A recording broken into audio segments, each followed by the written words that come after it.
Hello friends, नोंथांमोनखौ फिन खनसेबाव चेनेलाव बरायबाय दा आसा खालामो गासैबो मोजां दङ दा बिग आपडेट BTC नि साख्रिनि सायाव डिसकास सोलिगासिनो दङ बेनो जाबाय सासेयावनो एडमिटआ गांब्रै गांबा मोनदों आरो लोगोसे खायसे गांसेल' मोनदों मानो होनोबा खायसे डाबल एप्लाइ खालामदों आरो बिथांमोना मा बेनिफिट्स दङ एबा मुलाम्फा दङ नैबे इन्टारभिउआव दा बेनि सायाव डिटेल्सखौ लाबोदों आरो इन्टारभिउखौ भाइभा टेस्टखौ बोरै लागोन आरो सोर लागोन बेनि सायाव डिसकास खालामगोन दा जायफ्रा चेनेलाव गोदान साबस्क्राइब खालामना ला जेब्लायबो नोंथांमोना बर' रावजों साख्रिनि आपडेट लोगोसे सरकारि लन स्किमनि सायावबो नोंथांमोना आपडेट मोननो हागोन दासान्दि ग्रेड 3 एप्लाइ जाबाय थानाया लास्ट डेट 20 नभेम्बर दासिम बारायनाय आपडेट फैथ'वाखै लास्ट डेटखौ जेब्ला फैयो आं नोंथांमोनजोंहाय मा सेयार खालामगोन आरो दा जों अफिसियेल साइडआव फैबाय CSB आव पर्टेला लन्च जाखाबाय बेखायनो नेक्स्टआव ग्रेड 3 नि एडमिटआ बेयावनो नोंथांमोना मोनगोन ग्रेड 3 नोंथांमोना टेक्निकेलाव स्टाफ नार्स टेक्निशियान WCD बेयाव मोनगोन प्लास दायो सोलिबाय थानाय एडमिट बेखौबो नोंथांमोना मा बाव मोनगासिनो दङ आरो लोगोसे दायो एप्लाइ जाबाय थानाय बेखौबो बेयावनो नोंथांमोना मोनगोन आरो क'क्राझार चिरां होथ'वाखै दा बावैनो होसिगोन आरो जेब्ला होयो नोंथांमोना आपडेटखौ मोननो हागोन दा बे भिडिअ जाहैबाय जे जोंहा एडमिटआ गांथाम गांब्रै फैदों अब्ला मा जागोन पस्टआ जाबाय 193 टटेल केन्डिडेट्स जानो हागौ 50,000 टटेल मोनबा जिल्लाखौ लानानै स' बे जागायसिगोन जोंनि मोनथाम डिस्ट्रिक्टआ 21 निफ्राय जेरै तामुलपुर बाक्सा उदालगुरि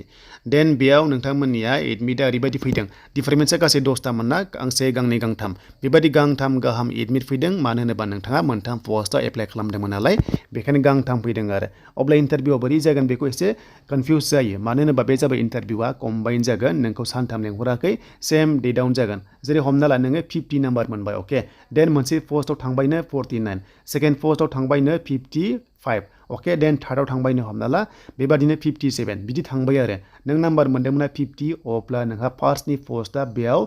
काटअफआ गोरोबबाय नालाय बेयाव नोंहा चान्स दं आरो दा बेनो बुजिबाय नोंथांमोना गांथाम गांब्रै एडमिट मोननाया पस्ट एप्लाइ खालामनाया मुलाम्फाया बेनो नों जायखिजाया मोनसे काटअफ गोरोबबानो बेयाव नोङो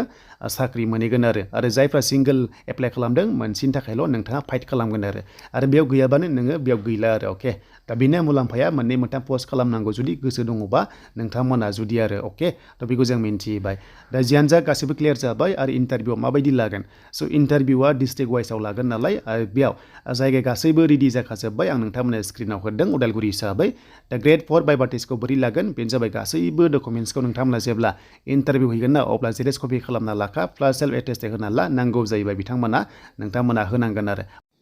स' दायो भाइभा टेस्टआ बोरै जागोन बेखौ आं नोंथांमोनजों शेयार खालामगोन दा बे पेनेल कड थायो अके आरो लोगोसे मोनसे जास्ट इजि एग्जाम्पल दा हमना ला मोनसे अफिस अके बे एग्जाम सेन्टार आरो जास्ट अफिस देन बेयाव पेनेल कड थागोन बे मोनसे पेनेल कडआ 1 2 3 नाम्बार थायो आरो बेयाव मोनसे पेनेल कडआव साथाम साब्रै अफिसारा जिरायगोन आरो नोंथांमोनखौ साफा माने रेगुलार लागोन आरो कन्टिनिउ लागोन नाथाय नोंना खाफाल दंबा 1आव गोलैगोन 2आव गोलैगोन बे नोंनि बाथ्रासो स' नोंथांमोनखौ बेबादि टाइपनि भाइभा टेस्ट सोंनाय जायो अके थ' बेखायनो जेब्ला भाइभा टेस्टआव थांगोन गासैबो डकुमेन्ट्सखौ रेडि खालामनांगौ नङाबा प्रब्लेम जानो नागिरो अके हाखु दाखु जायो माने नोंथांमोना सान्थियै नोंथांमोना भाइभा टेस्टखौ होनांगोन अके होमबासो माने मेन्टेलिटिबो नोंथांमोना हेरेसमेन्ट मोना आरो अके दा जियानो जा बेखौ आं नोंथांमोननो खोन्थाबाय देन बेनिफ्राय नेक्स्टआव गोदान भिडिअ फैगोन नोंथांमोना चेनेलाव मोनबाय थागोन दा बेनो मुलाम्फाया मिथिबाय जे नोंथांमोना जायखिजाया नोंथांमोननि बेनिफिट्सआ बेनो मोनथाम मोनब्रै पस्ट खालामबा चान्सआ बारा थायो